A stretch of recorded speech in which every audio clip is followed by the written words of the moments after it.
But I remember there's one guy there, his name was Gord, and he was just like a super, super nice dude.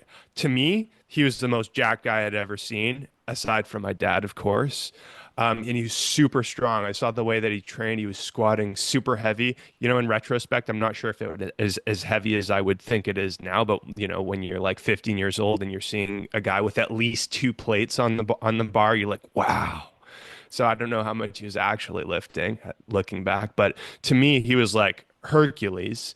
Um, but the dude was super, super nice. He was really encouraging to me when I was there. Like, you know, and I remember the way he used to speak to me too. Like, he was very soft spoken. So he's super jacked, but he talked like kind of like this, like quiet and slow. And something about that, like, he was just very approachable, I suppose, and he'd give me compliments, but he'd also slide in like little bits of tips and some feedback on how I could train better. He'd be like, "Yeah, you're doing that overhead press pretty well. I can tell you're training hard, but have you ever considered like moving a little bit more like this or doing this instead?"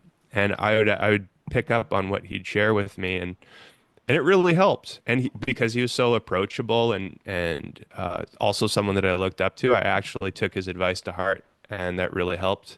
He also gave me his his what do you call it? The New Encyclopedia of Modern Bodybuilding, that old Schwarzenegger book. He gave me his copy. He was just because he's a nice guy.